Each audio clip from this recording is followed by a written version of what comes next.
Hello, everyone. Welcome to Achieving Success with Olivia Akin. I'm your host, Olivia Akin. Each week, we will discuss the roadmap of achieving your personal and professional success.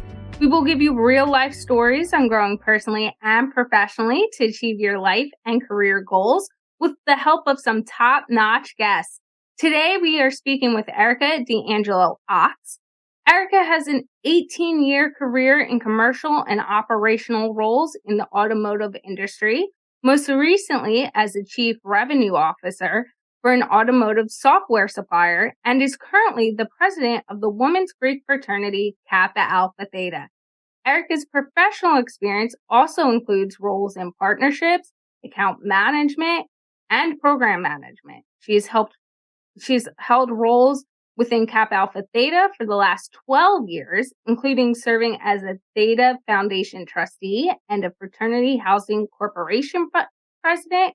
Erica also served as a compliance committee chair and as a budget district director.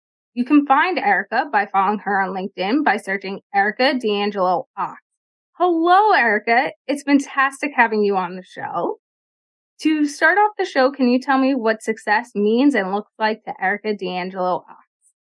Yes, and first, thank you, Olivia, for inviting me to be on. I'm excited to be here today. And so for me, what success means to me is it's being confident and excited about the work you're doing. For me, as I've learned to acknowledge what I do well, what type of work I enjoy doing, and what types of roles and environments I thrive in, that's what's enabled me to feel the most successful.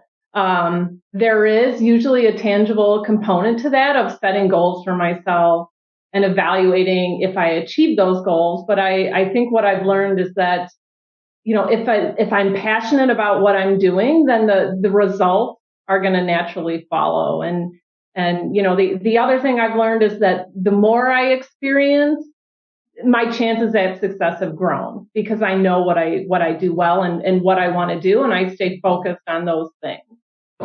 And I think there's two great key points right there, right off the bat by Erica.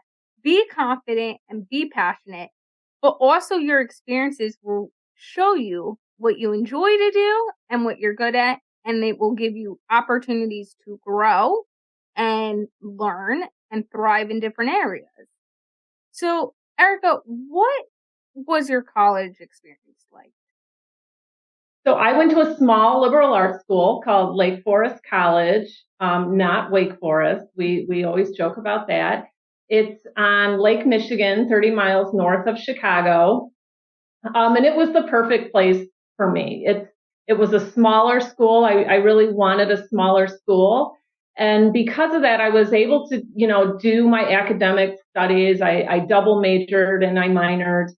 And I also got to be involved in several different student groups. So one of those was my sorority, where I served as both vice president finance and then eventually as president. And I was also really involved in the college newspaper, where I was fortunate to have a long tenure as editor-in-chief. Like looking back at it, I came from a large high school.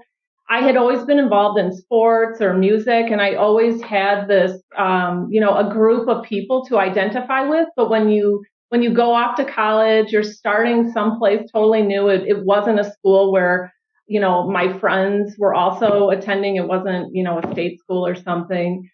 So it was an adjustment in the beginning to try to find like what my community would be at this new place. And the student organizations I joined, that's what they offered me. So like I never would have thought in high school I would be someone to join a sorority, but I really needed just that group of people to identify with. And then the paper also offered that to me. So looking back, it was the perfect place for me to go to school, and I wouldn't change it. Well, and that was going to lead me to my next question. You're in a new environment and you're not with your core friends anymore. And a lot of college students experience this. You go, or even later in life, you go into a new environment and you have to adjust. what made you say, I'm going to join the newspaper and I'm going to join a sorority, if that wasn't an idea of what you thought you'd do going into college? So I knew I wanted to do the newspaper. I had done that in high school too. Um, I mean, yeah, it was like starting over. And of course, you wonder how competitive it would be. But the leadership of the paper at that time was they really valued the experience I had coming in to high school. So I was really able to jump in there and be a leader at a really young age. And the other students that were on the paper respected me for it. For the sorority, I mean, the story there is my roommate came into college knowing she wanted to do it. Her sister had done one, and this is maybe a really common story. Like she wanted someone to go with her to the event, so she pulled me along into it, and I went to it all, and and then I decided, like, I thought I wanted to do it. I wasn't sure if I wanted to be in the same group as her. I didn't know which one was the best fit for me. Like, I thought I could probably fit in two of the groups, but I stuck with her, and in the end, it worked out because, like I said, I had two different leadership roles in the chapter, and even now, 20 years later, I'm still involved. And I think that's a key point, whether you're going into Greek life or you're going into any organization. It's an unknown, and especially in Greek life, what I have found is Greek life has set it up where you find where you're supposed to be. You might have an idea in your head of, oh no, it's going to be this sorority, or I have to be in this one or that one. And if I'm not, then I can't do it. But if you trust the process and kind of the moments you have going through the experiences, you'll end up in the right spot. I agree. So, Erica, what made we touched upon you had double majors in college. How did you balance it all? I mean, it's college, so there were times when it was tough to balance it all. I remember, like, English was also one of my majors, and one semester I took three English classes, and it was just way too much reading. I was like constantly supposed to be reading a novel, and it was that was too tough. But I mean, how to balance that? I think, like all college students at the time, like, I probably hadn't yet mastered prioritization or time management, but I did know, like, there were times when I had to say no to things. And I think as you go through life, it's always hard to say no to things. But I had to sit some nights out, right? Because I knew I had to, like, study for a test or get a paper written. Um, I prefer to not be someone that waits until the last minute, right? I like to get something done and have time to reflect on it and go back and edit it. So that was partly how I balanced it, just trying to be smart enough to say, I can't do this one thing this one time. And then in terms of, like, the student groups, it was also, working with the other leaders in those groups. So you're never leading on your own. You're usually leading with others. And it was also making sure that we distributed the work or delegated the work in a way that enabled all of us to try to tackle different things and get things done in a different time. So that's how I think I did it. But it was also, I mean, that's what you learn, I think, in college is how to meet deadlines and get things done. And I think that's a key point. Throughout life, you have to be able to say no at times. Mm-hmm. Everyone wants to say yes, and some people are better at, as soon as something gets put on the table, either jumping down and say, yeah, I'll do it, like I'll figure it out, or being able to say no. But no matter the kind of person you are, you have to sit there and really evaluate sometimes if the extra work is what you want to be doing, and will things kind of lack in other areas because you just said yes to say yes. Or sometimes no is a key and powerful word Mm-hmm. that will give you the ability to strive in other areas, and it's learning that balance. I agree. Balance is really key to being successful in life. Yes. So, Erica, my next question for you is you graduate college, and what was that moment like shortly after college where you kind of decided what career path you were going to go down? Because you had multiple majors and you were involved in different things on campus. So, how did you kind of decide that this is the path that I want my career to go? Yeah. So again, it was tapping into the things I liked. So I had studied English. I had also studied computer science, and I mean now everything we do is with computers. But when I went to college, in the early 2000s, um, I mean we had email. We lived and died by instant messenger. Like you would message your friends on their computer in their room, see what they were doing, but there was no handheld phones really or anything yet. So, I mean, I had studied computer science because I felt like technology was going to be really instrumental to the future. So I wanted to do something with technology, but I also wanted to do writing. And I thought I would become a technical writer. And it didn't really pan out that way. I would say, in my mind, I thought I would write technical articles for like a computer science magazine or something. But the way it panned out is that I worked in technology. And yes, I write about technology every day. Sometimes it's a quote or sometimes it's a PowerPoint presentation, but that became, what I'm good at professionally is taking, intangible, complex topics and communicating them in a way that everyone can understand. So, I work in automotive. I live in Detroit, Michigan, which is the Motor City. So naturally, I was attracted to see what could I do in that industry. But I'm not an engineer, and that's the first thing I tell people when I'm interviewing or something like this. I tell them, if you're looking for an engineer, that's not what I am. But what I can do is take an engineer's work and make it something digestible to everyone else. So I don't know. Again, it was like something I loved, which was like writing and communicating, but then also something practical that I had studied computer science, and I just wanted to find a way to marry those two, and for me, it worked out. Well, and I think that's a key point right there. When you talk about what, most people think of the automotive industry, they think engineers. But just you wanna go into an industry just because you're not what the mold typically thinks it should be, doesn't mean you can't do it. There's a lot of ability for chances and growth and, putting your mark on something. You don't have to be what everyone assumes the industry is to do it. So, Erica, that being said, you go into the automotive industry, and how did you kind of say, as opportunities presented itself, yes, this is something I want to do. No, I don't want to go in this direction. How did you decide those paths to get to where you are today?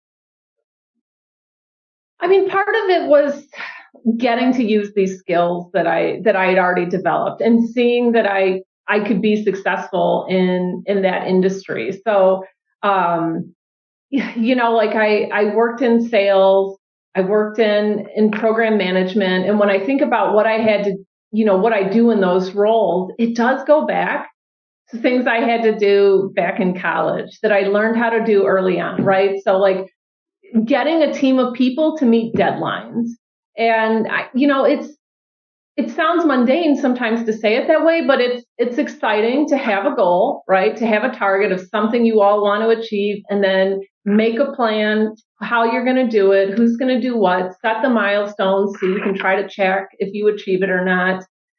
Like that's what I do, and it's something I do really well. And even though I do it over and over again, I'm doing it over and over again for different projects or different types of technology, and that's what makes it exciting for me, and that's why I've kept at it. So, I guess that's how I make the decision. I mean, I do some things are more interesting to me than others in my industry, right? Since I learned computer science, I really do gravitate towards technology that involves software as opposed to more mechanical aspects of the car, because it's just, I don't know, my brain doesn't work that way. It works in this more intangible way. So that's how I, make the decisions of what I do. Is it exciting to me? And do I think the skills I have are what that role needs and will enable me to be successful if I do that role? And I think that's a key point is, and you've said it a few times today, is knowing what your strengths are and adjusting them for what you're doing. You've kind of mentioned a few times already, which is great, and really cementing it in how important it is to know your strengths, test out other things, but know, those boundaries. I'm good at this or I don't like it, and be able to create your path that way. Because you could do anything you want, but you have to be able to know, okay, I'm really going to thrive at it because I like it and I enjoy it and I want to do this. So that being said, you have gone throughout your career, you've grown very successfully in the automotive industry and technology and working in those fields. Have you kept up with Greek life? And how have you managed that? Yeah, so I mean, I have kept up with it, right, by my volunteer role. So, like practically speaking, when I made the decision or was first interested in volunteering for my sorority, it was like just very practically, like I wanted to meet with other women and have an outlet to network with other women, and I thought this would be a community that I was familiar with and could, quickly meet others. Also like working in the automotive industry, it's changing, but I think it's slowly changing. It's still a very male dominant industry. It's not uncommon that I'm the only, woman, on the team or in the room.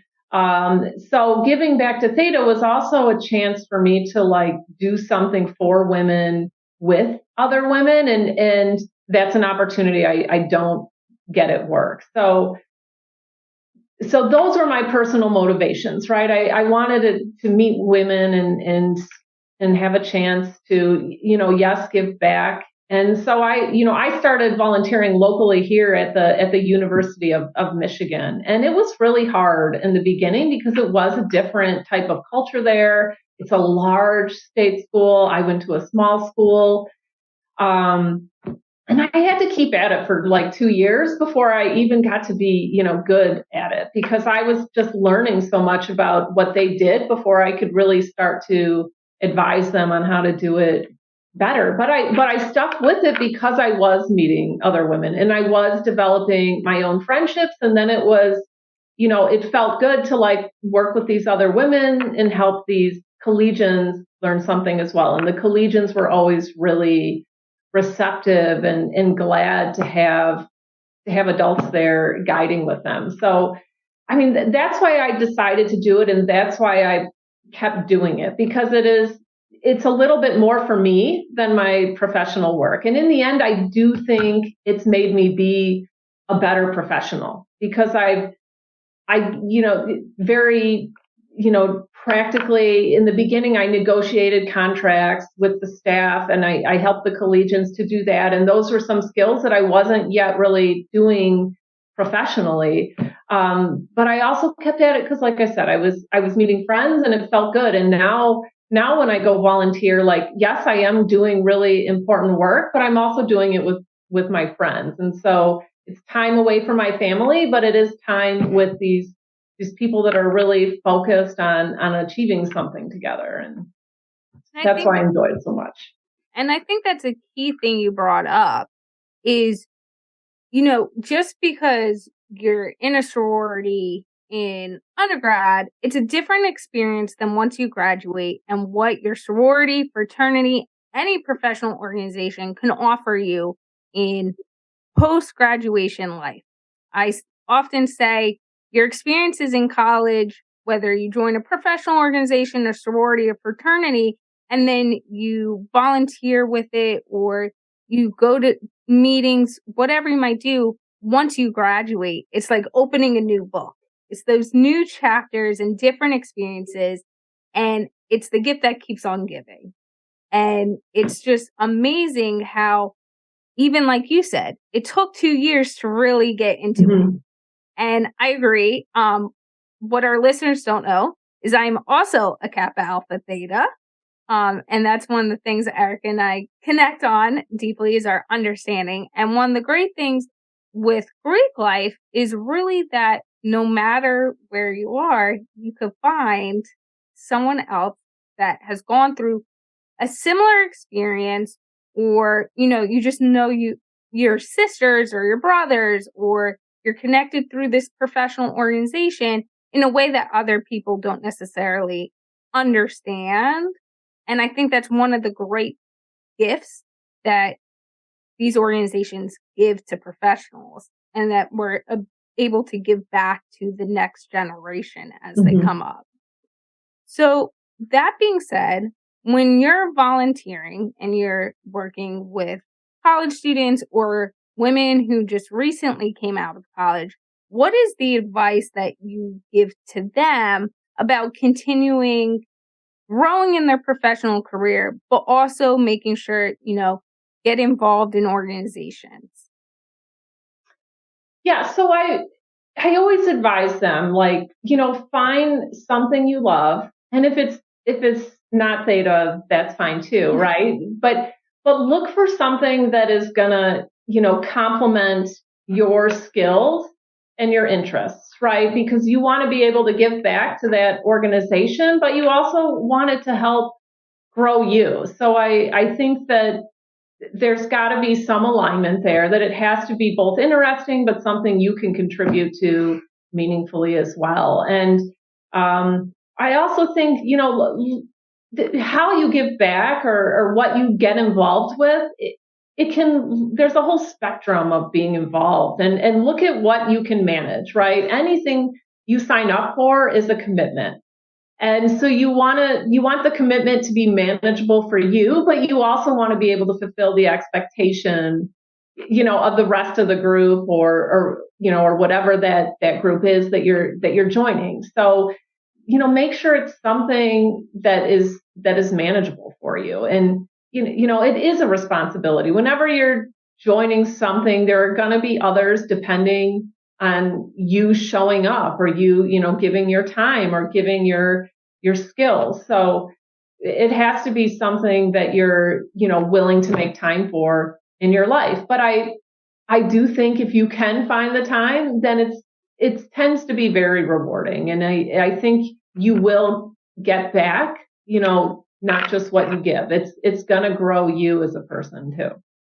And I think that's a key thing you just touched upon, is giving back isn't just helping others. It impacts you and grows you as an individual.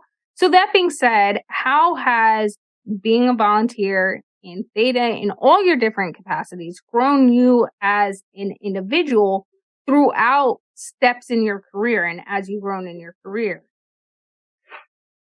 Yeah, I mean, it's really given me some very, tangible work skills. Like I did learn very early on, like how to budget, right? How to budget for an event, how to budget for materials or equipment. And I mean, all college students are probably having to learn to do, some element of finances on their own for the first, maybe for the first time when they're at college. But I had that opportunity very, very early on, and to do it on a great scale, because you're doing it for these other, for this whole organization, and they're relying on you. So this is one thing that I really attribute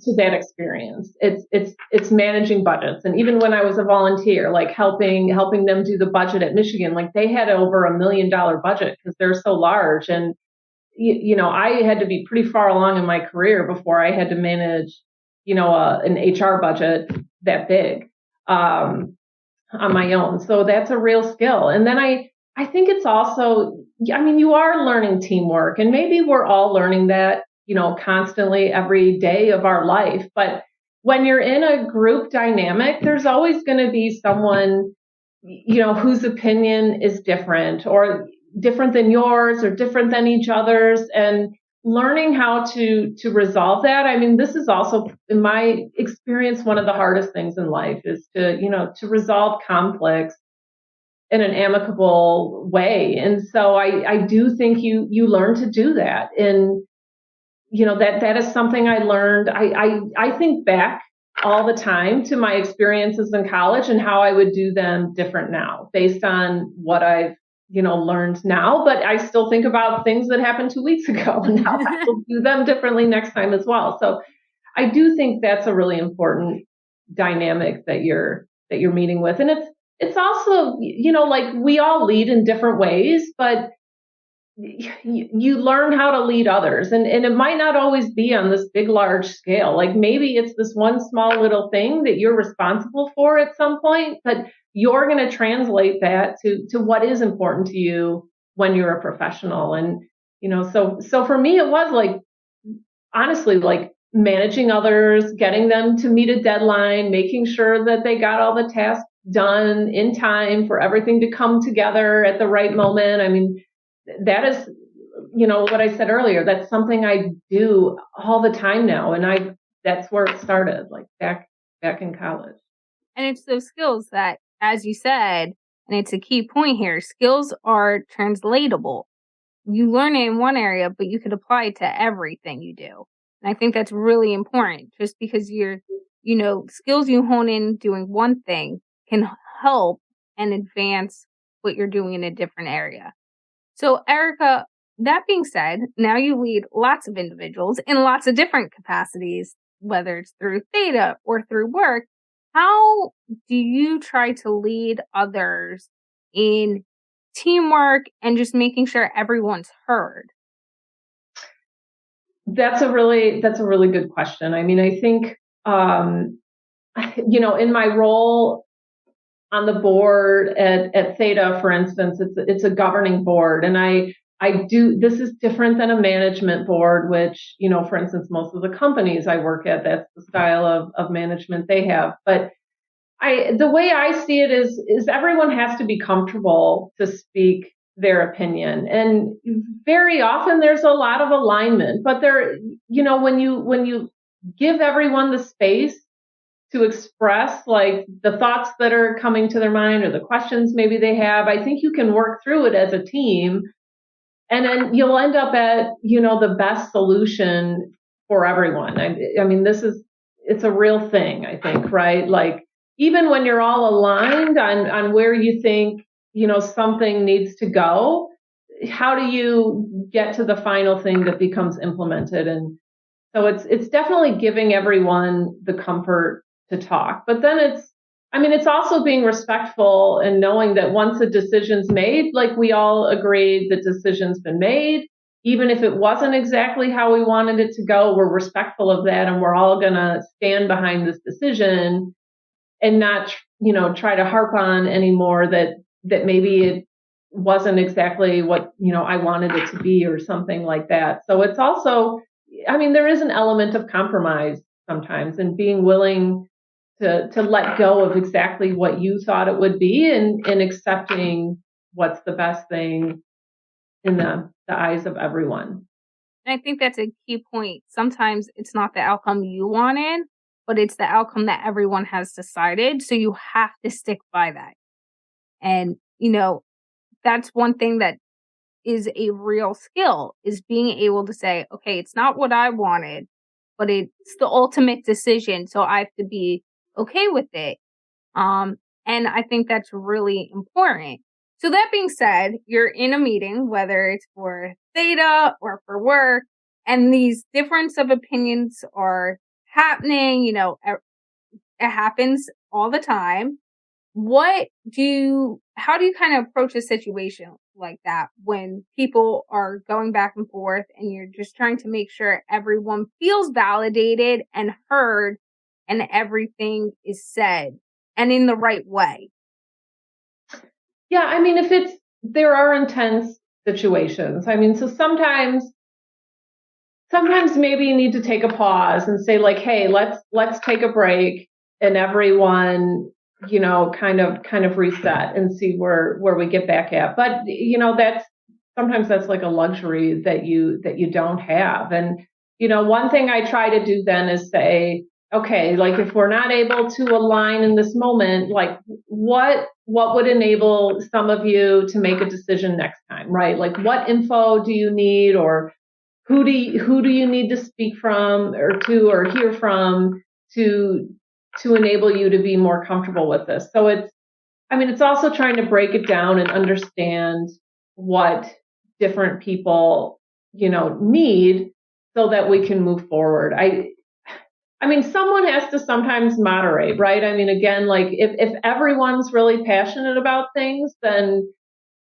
it can get intense, like I said. So you just have to step in and kind of break it down and then say, how can we move forward? And sometimes maybe you just need to end discussion on a topic because everything that's been said has been said, and maybe there isn't a decision to be made, right? So I don't know. Those are some of the hardest business situations, though, and to be in, I think.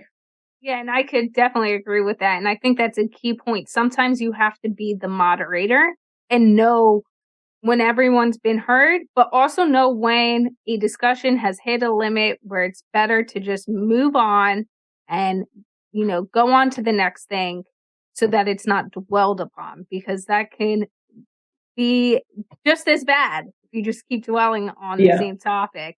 It does not help matters at times. So when you do that and you've seen the progression of your own career and the experiences that tie between your giving back to Theta and your work balance, life overall, when you talk to young professionals, whether they're about to graduate college, still in college, you know, 2 years out, and they talk about the potential of getting involved in organizations, what is your advice to them? Pick something that's meaningful to you, right? Something that's exciting to you, that you think you have, the skills or the expertise to meaningfully contribute to.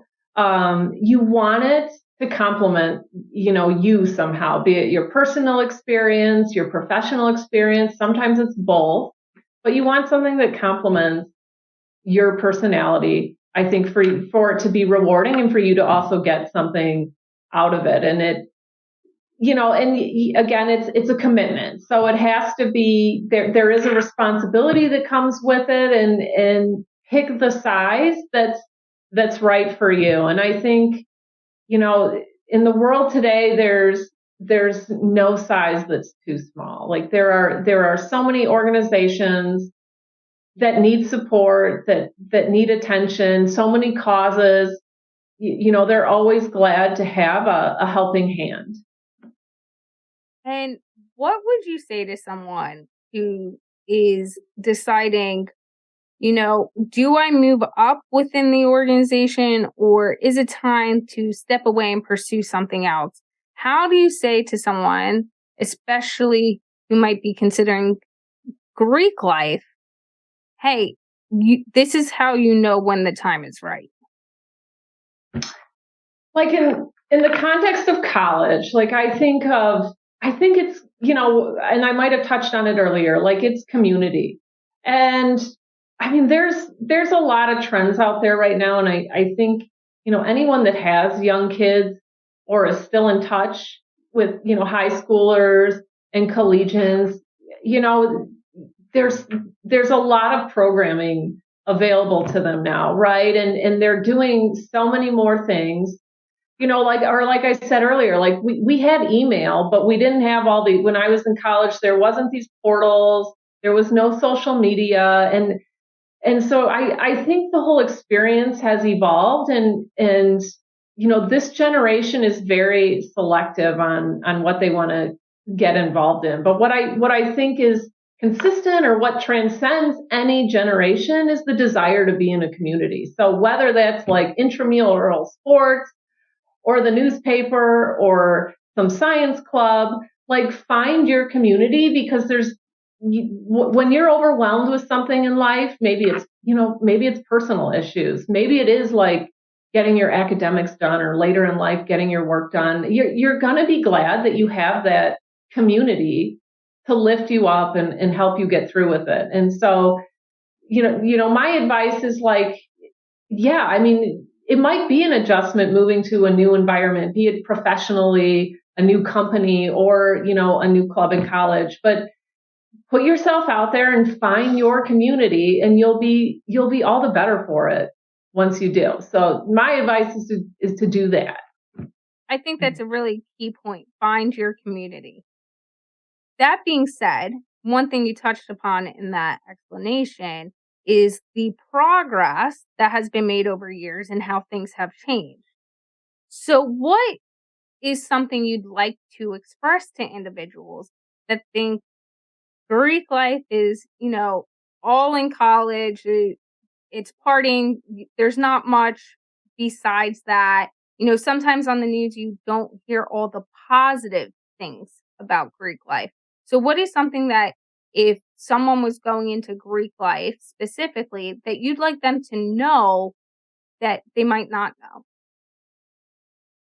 I mean, Greek organizations are like the greatest contributors to service initiatives and service hours, nationally on college campuses. And this is something that really they don't promote enough.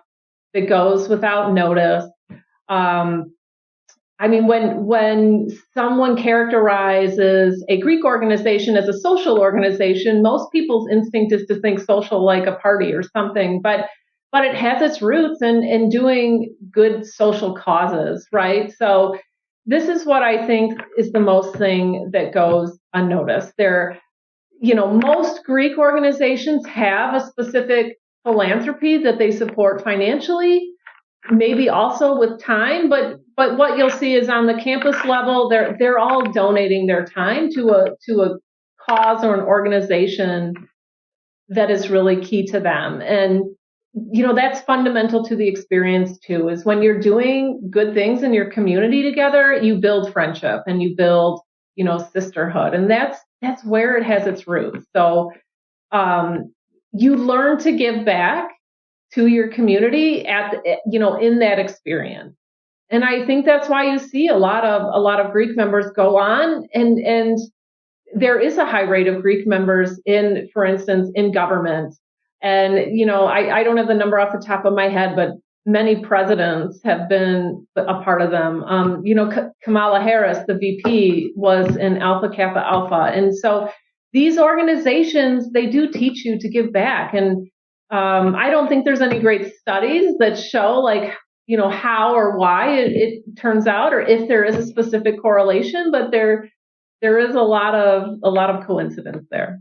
And I think service is so important, and it's not just giving back to your community, but on a bigger level, because you're impacting so many individuals, especially through the philanthropy that these Greek organizations have.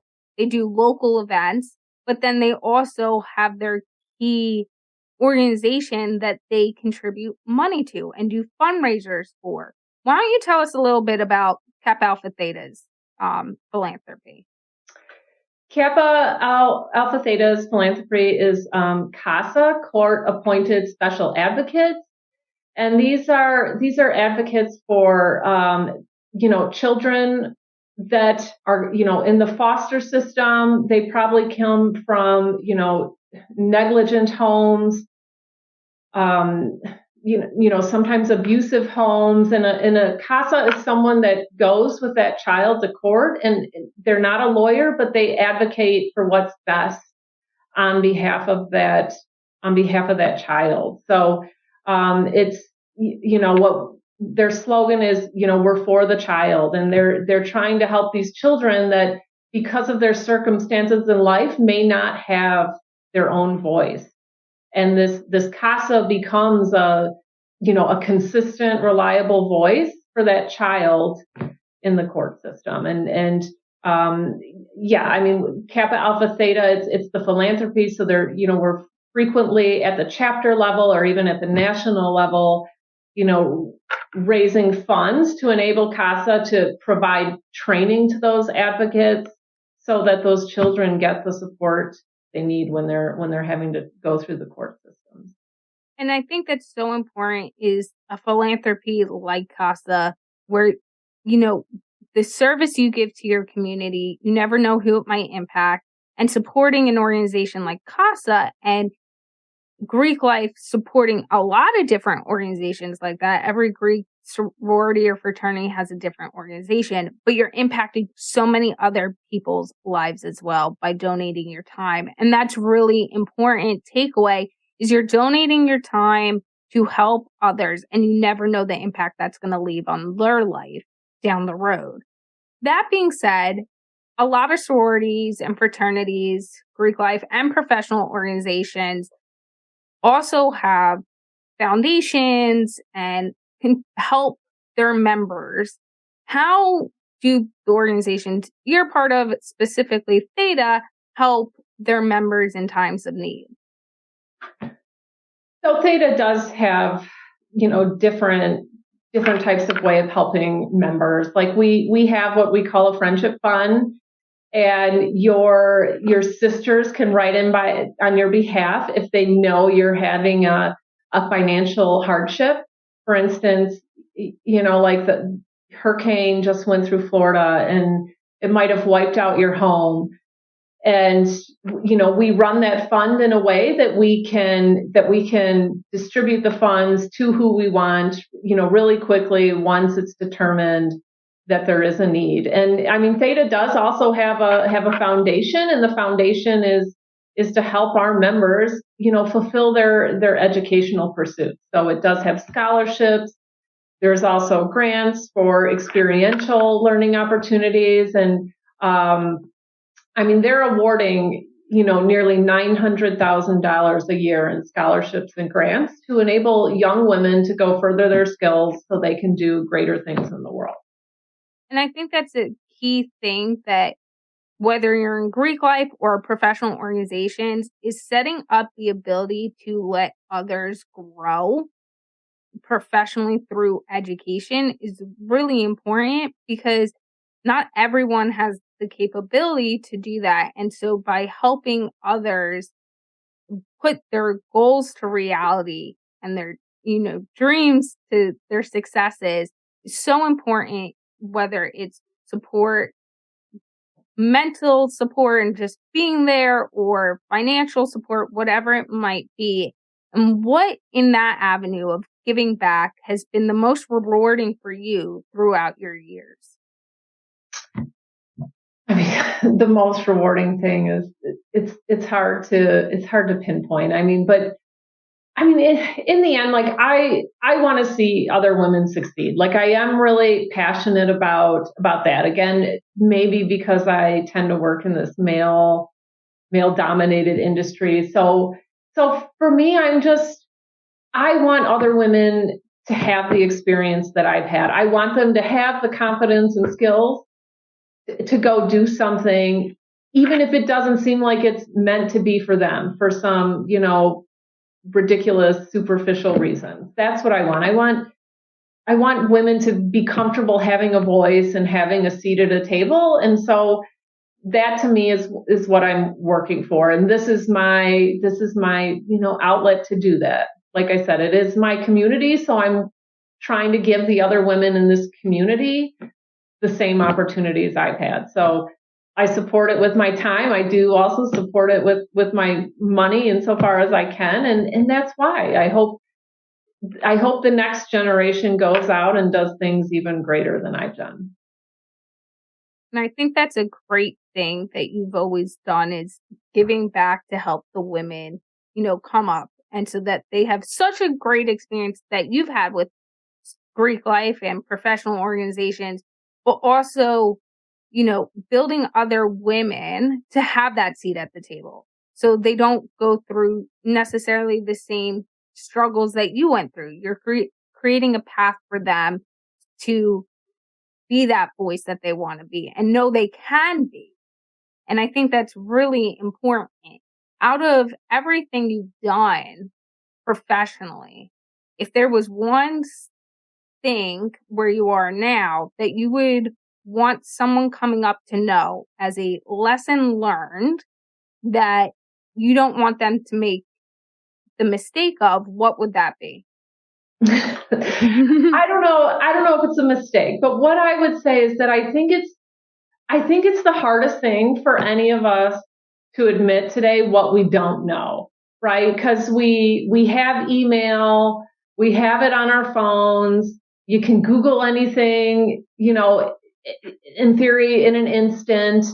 And so I think, how many meetings have you been in where, your manager or a colleague, they might ask you something, or a customer, and you don't know, like, it's the first time you've been asked that question. And I think it's better to say, I don't know the answer to that, but I know how I'm going to get you the answer. And so just, give me a day or whatever to figure it out. I think it's hard to acknowledge that we don't know everything. And that, so that would be my advice. Or it's okay to acknowledge when you don't know. And then, if you find a mentor, right? Or find who is that person. If you think you're going into the unknown, ask them, what's your advice to me in this situation I'm going into where I might not know something. So that's what I think is hard for all of us to do, because we're expected to know everything, but none of us can.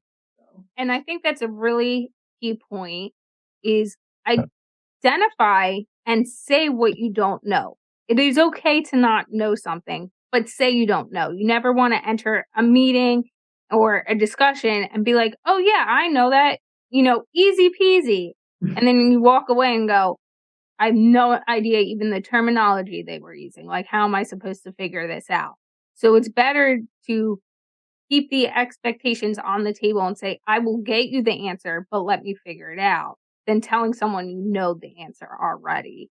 And I think a key lesson in that too, on how to navigate and grow in those situations that you touched upon as well, is find yourself a mentor, so that when you have, those obstacles, or not knowing how to handle something, or finding the direction on how to, once you've said you don't know who to go to, mentors can be key in that, because they can really help you, whether it's professionally or personally. And I think one thing too with mentorship, and you tell me your thoughts on this, is you could have multiple mentors. You don't just need one, and you could have multiple at the same time, but in different areas. Mm-hmm.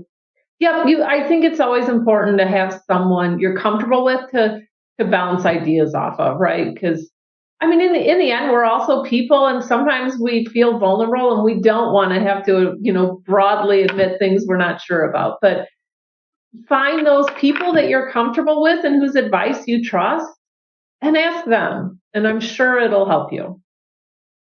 Well, that was a great episode. How can people who are looking to get in touch with you kind of reach out, whether on LinkedIn or another platform? Yep, you can find me on LinkedIn. I'm always glad to connect. I am also on Facebook. I'm not a super poster there. It's a lot of family photos and things like that. But I'm always happy to help and connect. And if someone has some questions about the industry or experience, I'm always glad to answer them. Well, thank you, Erica, for all your insights today. A few of our key takeaways from today's conversation: find yourself a mentor. It's okay to say no. Be confident and passionate about what you're doing. And anything you sign up for, if there is a commitment, you will have to commit to it and manage your time and balance everything, as well as everyone has to be confident to express themselves. It is okay if you have opinions and thoughts, just express it, but also hear everyone else in the room.